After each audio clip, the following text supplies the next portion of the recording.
Hey guys, it's rpgcaster, and today we'll be looking at a Kagero deck, specifically the one from the match that I would have just uploaded, I believe. This guy in front of you is Silent Tom, and he'll be taking a look at his deck with you. Well, the base of the deck, as you can see, it's a Kagero deck. The real focus is on Goku, and the whole idea that no one really blocks the Vanguard. So any kind of additional advantage you can gain whilst they're just taking the damage is always good. It's not really too concerned about making the Vanguard hit terribly hard. Typically you'll have Goku backed up by an ammo, so any duds you draw or any grade 3s you get off the drive, you can just get rid of them and get some better stuff. I'll look at the triggers first. I went for 4-6-6 crits and draws.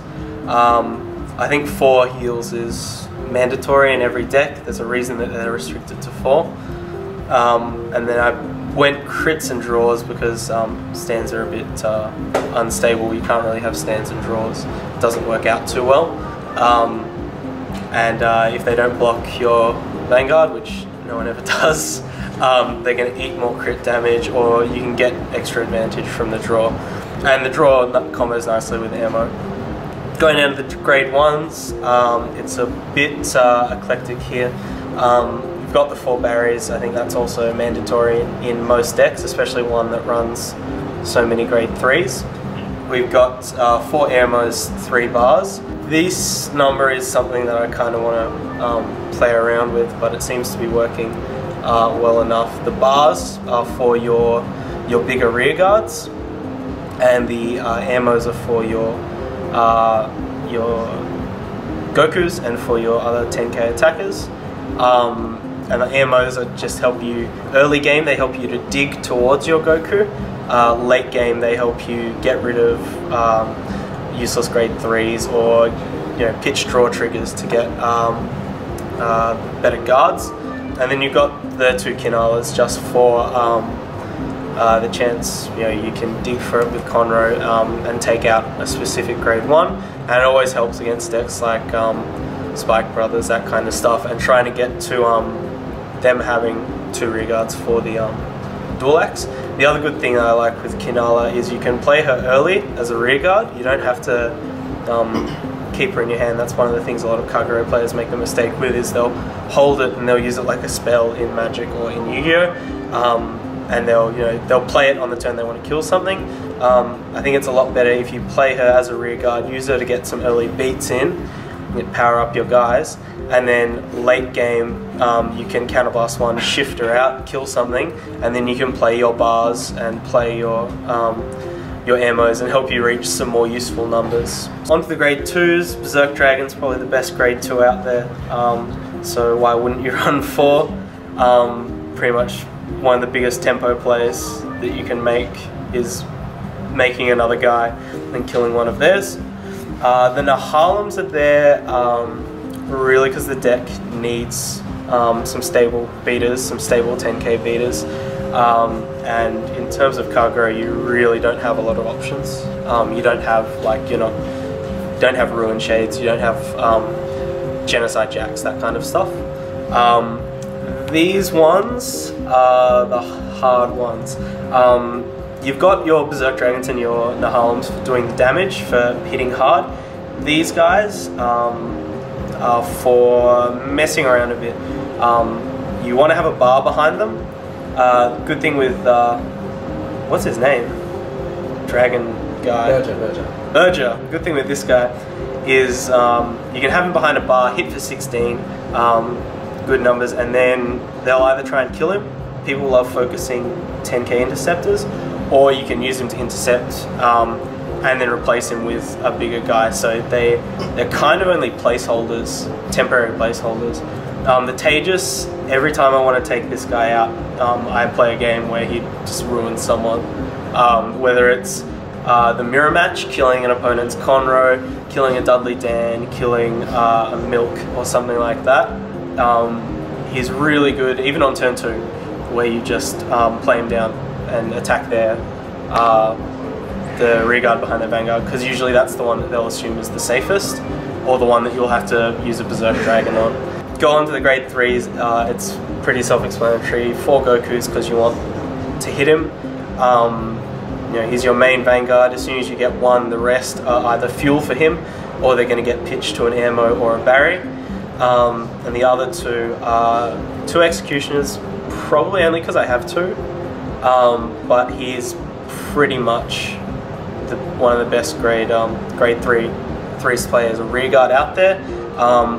Probably second to Barramedes in terms of all-round goodness. Always hitting 20 with a bar to the Vanguard is really crippling. And then you have the dual axe to hit 21 if they've got a 11k Vanguard. So your Nova Grapplers, stuff like that. Spike Brothers occasionally. And Oracles. And most of those decks you can threaten to kill one guy and then he'll be 13 or something like that. And you have to play that many grade 3s to really make Goku go off. And then you got Conroe here. Conroe probably the best grade 0 behind Barkal in terms of I really like the Counterblast one, Fetch a grade 1, because it sets up your field. The whole idea is you want to always be building towards your ideal field, which is Goku in the middle, ammo behind him, and then on the side either an Executioner or a dual axe, and then bars behind them. So Conroe is good because if you have a hand with a grade 1 and then like an ammo, then you can use Conroe to fish for a bar or something like that. What matchups give you the most trouble?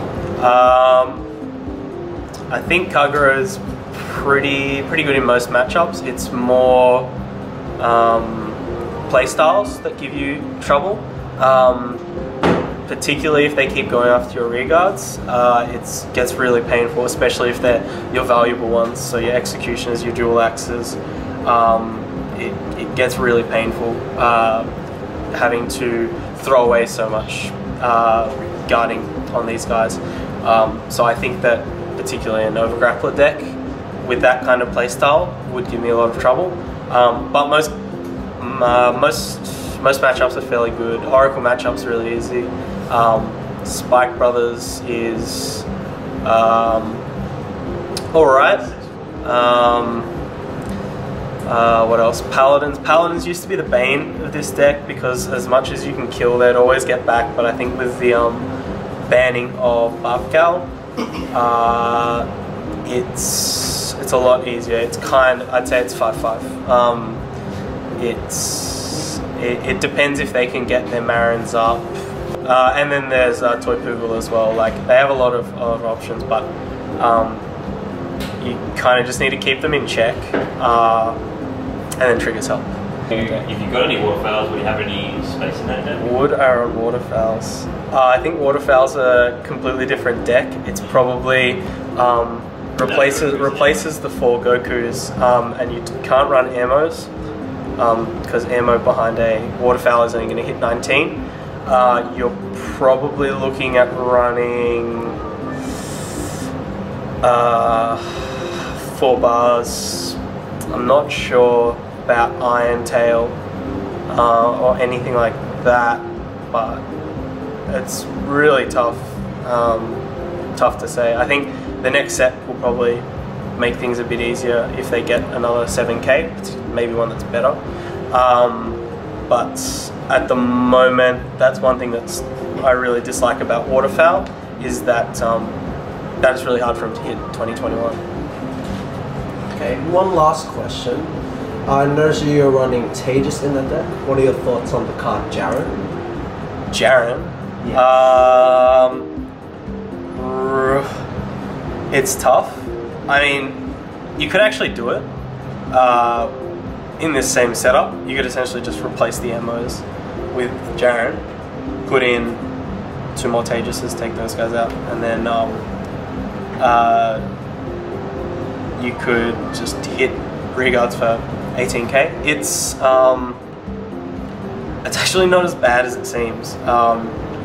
but it's really gimmicky, and having a 6k in the deck with like no good effect, that behind anything else is really weak.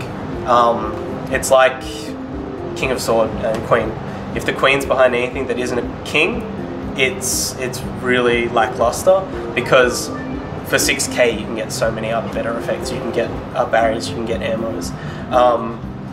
But there are some decks that I think it would really shine in. I think that in a deck with mostly dual axes, that could work. I've actually been trying to work out a deck with Blockade, where the whole idea is it essentially plays exactly the same, except you're running blockades instead of Gokus. And the idea is with every Berserk Dragon and stuff like that, you only kill their grade 1s, their rerow, because then they'll be forced, if they want to power up, play a grade 3 instead of a grade 2, they have to replace it, because they can't intercept, they can't get that free, shift it away, replace it. And in that kind of deck, Tejas would shine, because you're always taking out your opponent's rear guards, and even a Tejas on his own is fine. That's my main problem with Jaren, is that Tejas on his own with no backup is absolutely fine, because you can just throw him at a Marin or a Bar, whatever 8k vanilla they have, and just force a card out of them. Kagero as a whole, I think, is probably not by far the strongest clan, but it's definitely one of the better clans. Simply because you've got guys like Executioner and Dual Axe. As hard as Executioner is to get, they're one of the most stable rear guards, and you have a lot of toys to play around with. A lot of decks can do the same thing, or the same kind of setups, but they're harder to get. For instance, Paladins, you need to get Mirabiru, which is a promo. Grand Blues, you need to get the Seahorse, which is another promo. And you have guys like Berserk Dragon. I think Berserk Dragon, I said it before, but he's one of the best grade 2s. Obviously you've got Gwyn the Ripper, and you've got guys like Blaster Blade. I think they're all on par, but Gwyn the Ripper doesn't fit, because most people try and go for Demon Eaters and for Stills, and Blaster Blade obviously pretty much on par, though I really prefer to hit grade 1s and 2s, but oh well.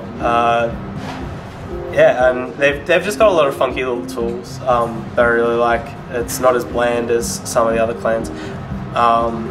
Yeah, I think they're definitely any Kagero deck on any given day is just a good deck, because you're not so much trying to play your game as you are trying to mess with your opponents. Because as soon as you chuck a spanner in the works, especially against certain decks, it can just go absolutely haywire. That's all we got for this week's Cardfight tips. Please leave any suggestions on the deck that you could find, and any questions that you might have unanswered, feel free to leave them in the comments as well.